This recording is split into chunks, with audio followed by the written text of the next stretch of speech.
And let me introduce to you the next First Lady of the United States, Jane Sanders.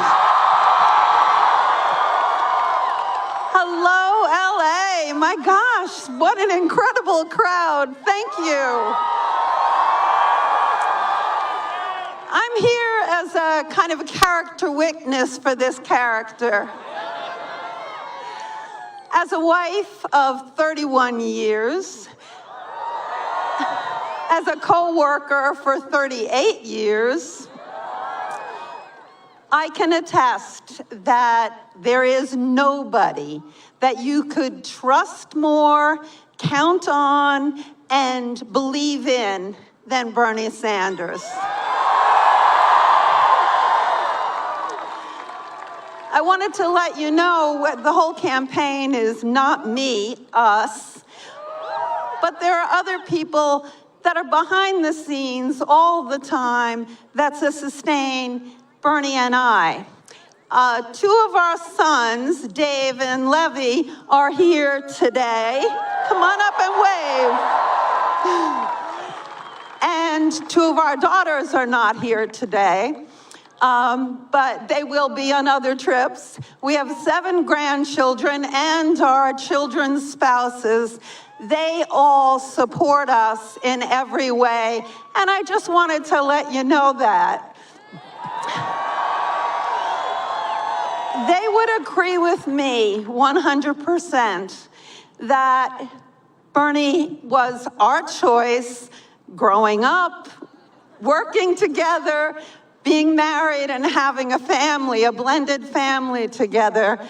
And he is my choice and their choice to be the next president of the United States. And I hope you agree.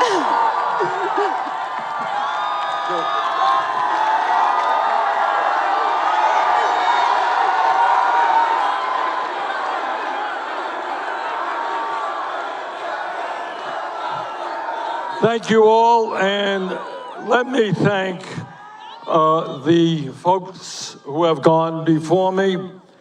Let me thank the local natives for their music.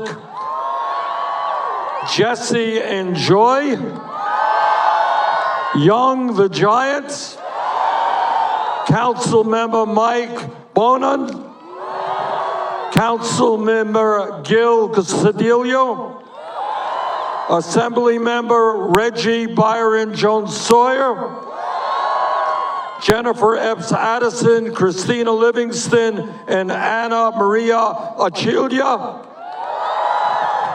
And let me thank my old and dear friend, Dr. Cornel West. Let me thank Tim Robbins. And let me thank Congresswoman Alexandria Ocasio-Cortez.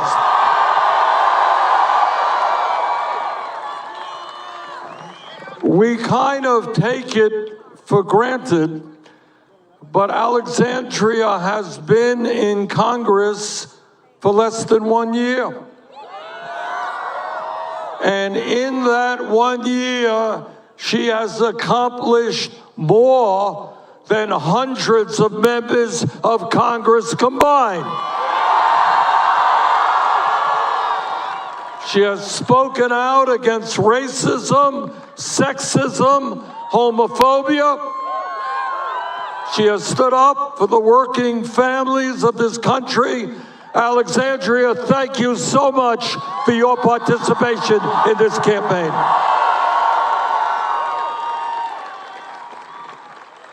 I don't have to tell anybody here that we are living in difficult and unprecedented time in American and world history.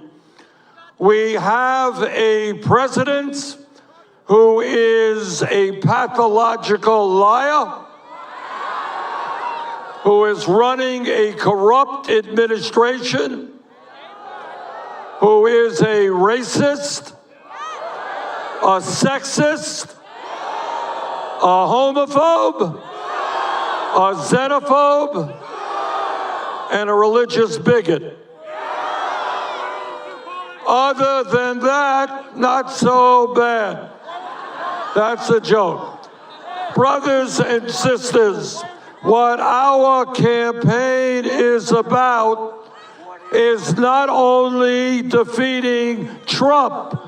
Our campaign is about a political revolution.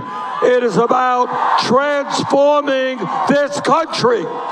It is about creating a government and an economy that works for all people and not just the 1%.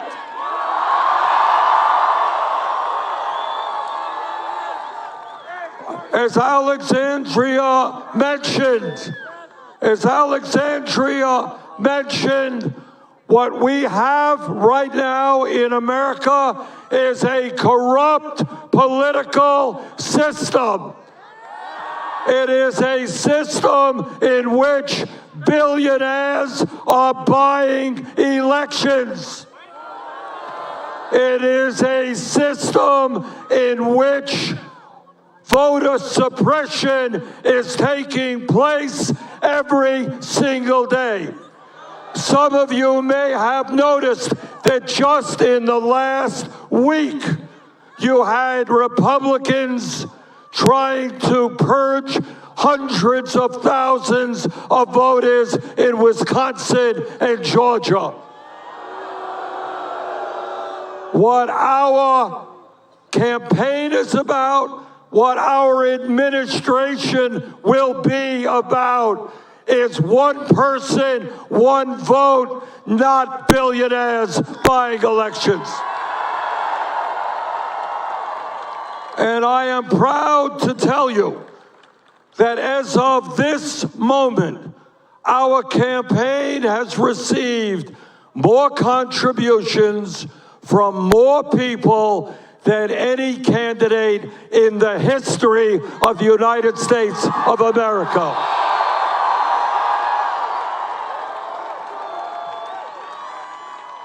We don't have a super PAC. We don't want a super PAC. We don't go to rich people's wine caves. This is a campaign of the working class of this country, by the working class, and for the working class.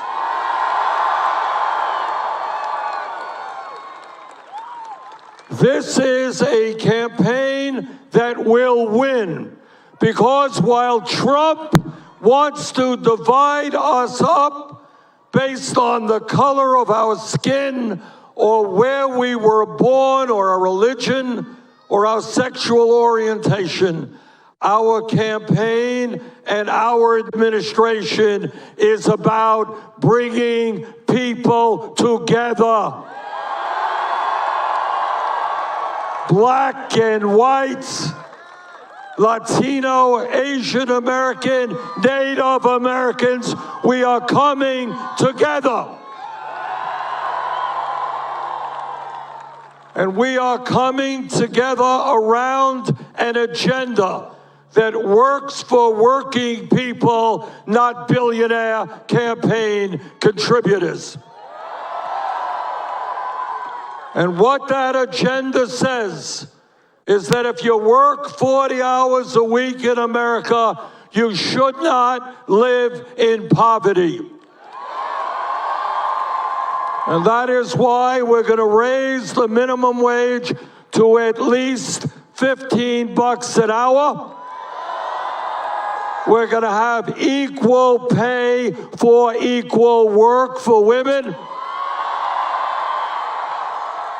And we are going to make it easier for workers to join unions.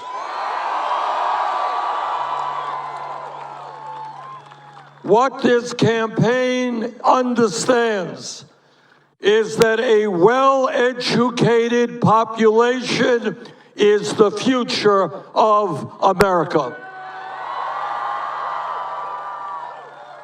And that is why we will implement universal, high-quality, affordable child care. That is why we will put billions into Title I low-income schools all across America. And that is why we understand that if we love the kids, we love our teachers.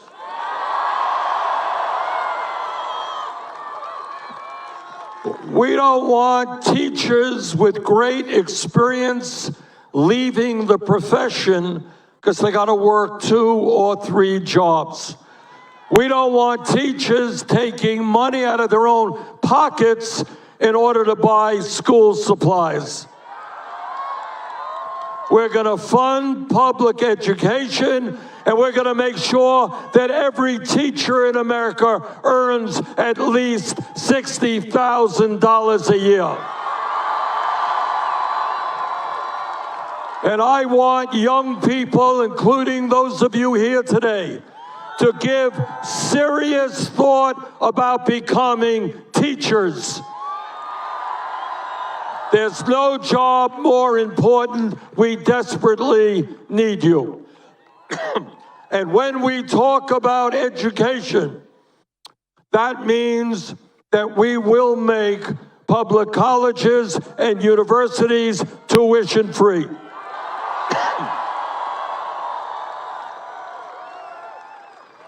I grew up in a working-class family, and I know what it's like to live paycheck to paycheck.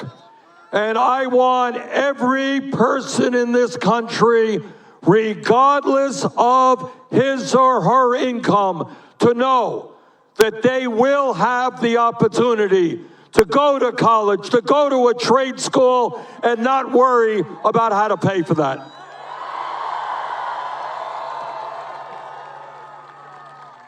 "11 years ago, against my vote, Congress voted to bail out the crooks on Wall Street.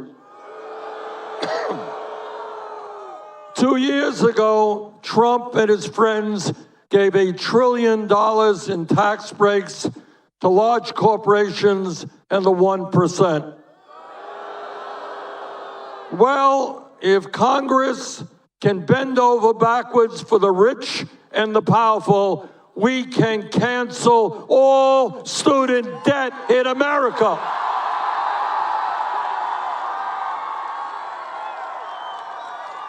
And we are going to do that through a modest tax on Wall Street speculation. The working families of this country bailed out the crooks on Wall Street. Now it's time for Wall Street to help the working families of this country.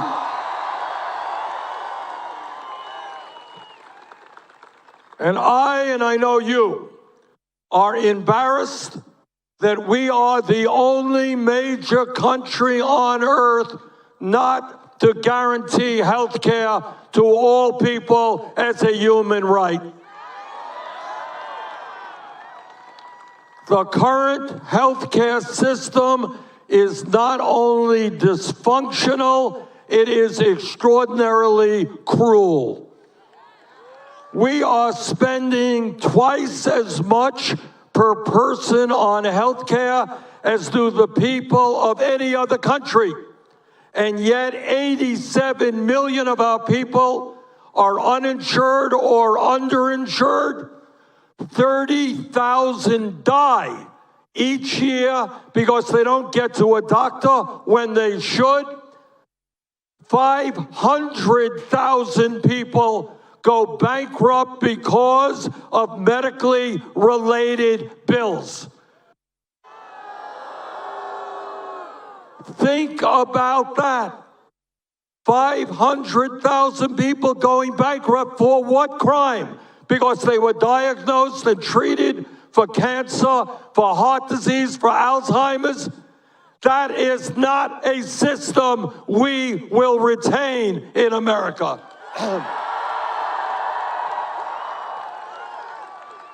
The function of a rational healthcare system is to guarantee quality care for all, not to make huge profits for the drug companies and the insurance companies.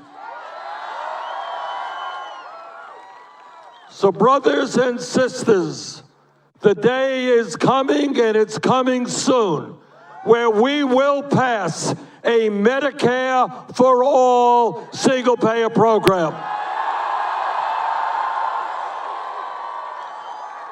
No more premiums, no more co-payments, no more deductibles, no more out-of-pocket expenses, no more paying outrageous prices for prescription drugs.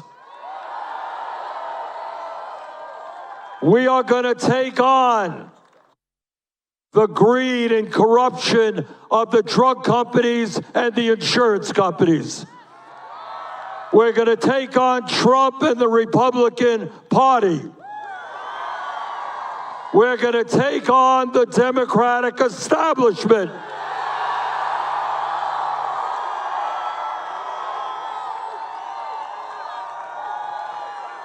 And whether they like it or not, we are going to pass a Medicare for all single-payer program.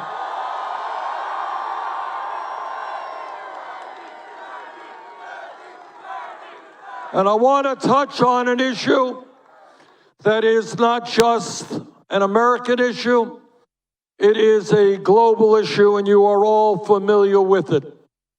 What the scientists are now telling us is they have underestimated the degree and severity and speed in which climate change is ravaging our country and the entire world. What they have told us is they underestimated the speed in which the polar ice caps are melting, and that the oceans are warming, and that the degree in which rising sea levels will inundate major cities in the United States and countries all over the world. They have told us we're going to see more terrible wildfires like you have experienced right here and are now taking place in Australia.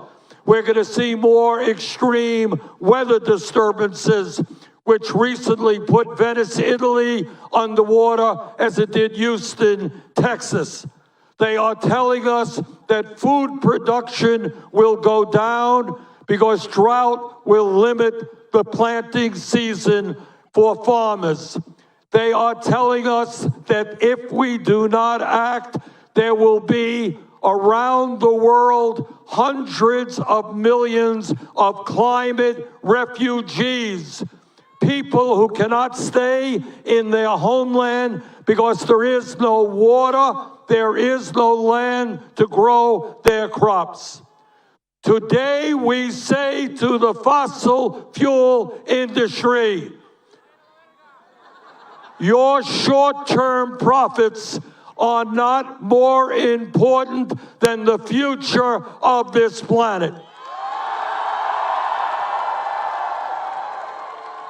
And I am proud to tell you that our campaign has introduced the most sweeping climate change proposal ever introduced by a candidate for federal offices. Now, my opponents and critics, they say, Bernie, you're proposing to spend a lot of money on climate, combating climate. And I say, what is the alternative? How much is too much when we're talking about saving the planet? So we have a proposal based on the principles of the Green New Deal. And that proposal basically says that we're going to move this country away from fossil fuel to energy efficiency and sustainable energy. But we have not just an American crisis, we've got a global crisis. And as President of the United States, my job will be to help lead people all over the world to make it clear that instead of spending almost $2 trillion a year on weapons of destruction designed to kill each other, that maybe we should pool our resources and combine them to fight against our common enemy, which is climate change.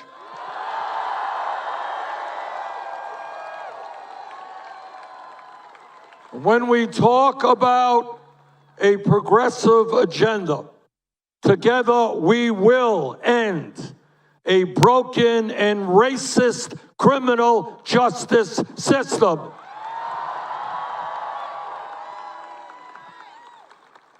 Unbelievably, today in America, we have more people in jail than any other country on earth. And our job is to put our resources into education and jobs for our young people, not more jails and incarceration.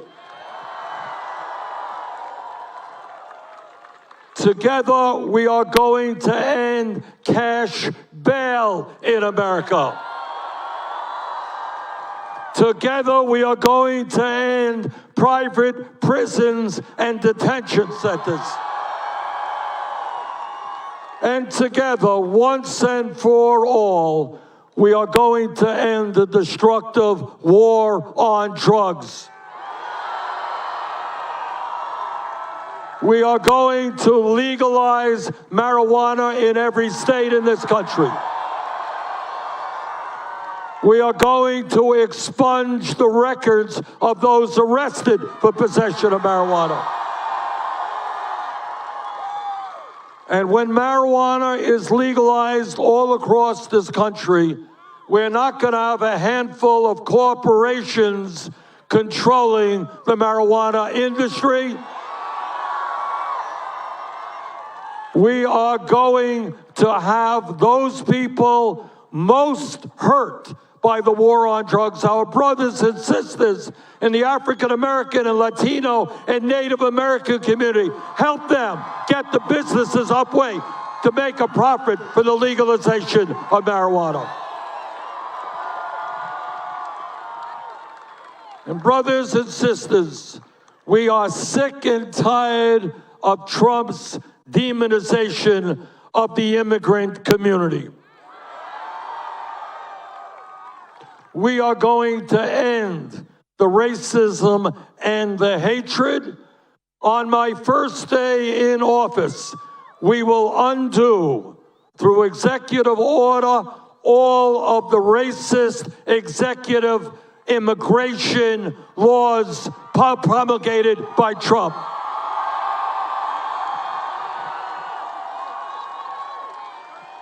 On our first day in office, we will reestablish the legal status of 1.8 million young people and their parents eligible for the DACA program. On our first day in office, we will develop and implement a humane border policy.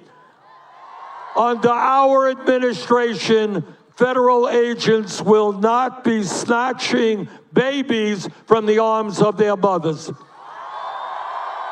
nor will we be throwing children into cages.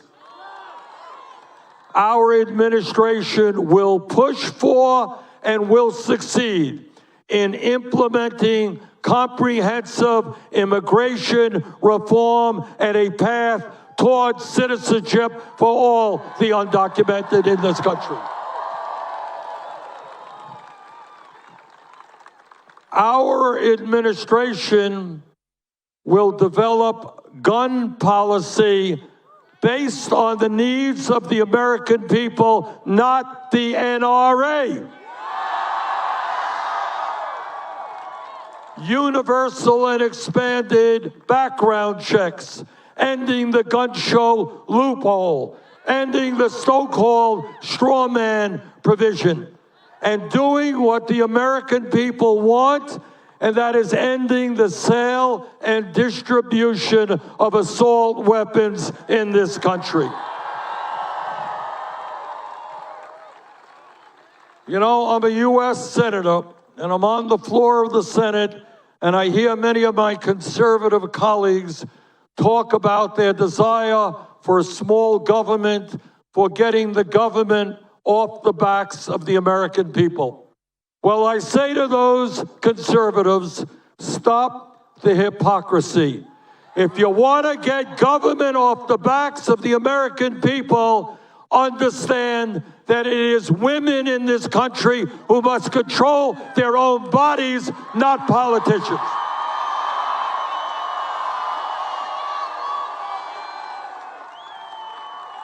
So my promise to you is that I will never nominate anyone to the Supreme Court who is not 100% pro Roe v. Wade.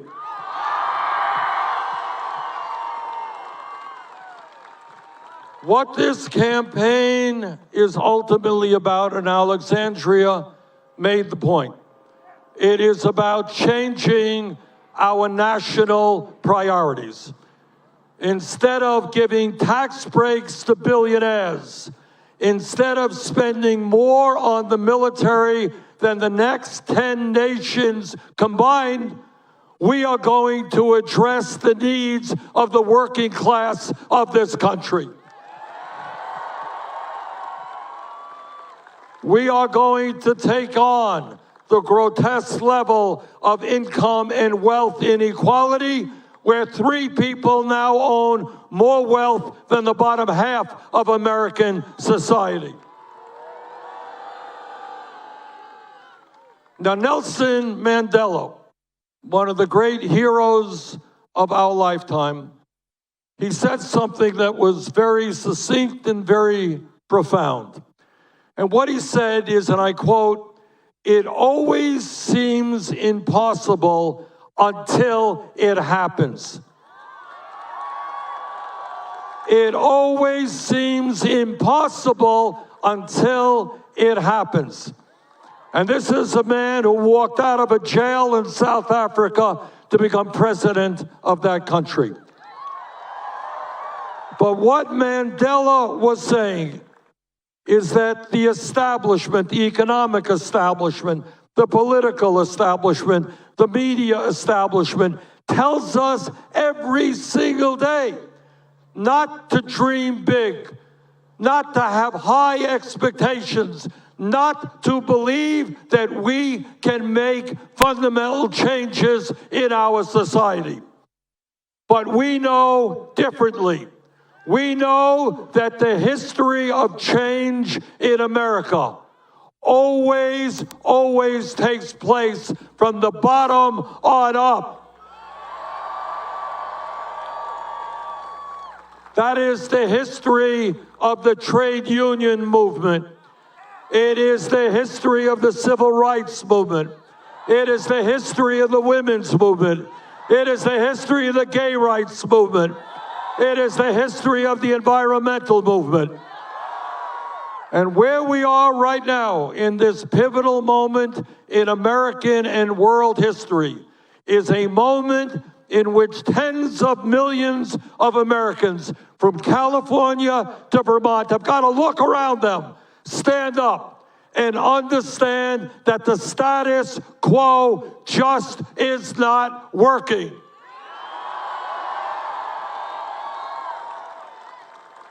Don't tell me that when we stand together, we cannot create an economy that works for all, not just a few. Don't tell me that we cannot have the best public educational system in the whole damn world. Don't tell me that we cannot join the rest of the industrialized world and guarantee health care to all as a right. Don't tell me that we cannot lead the world in transforming our energy system and creating millions of good-paying jobs as we combat climate change.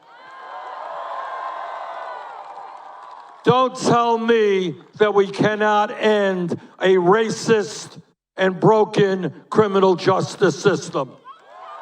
Don't tell me that we cannot have a sane and compassionate immigration system.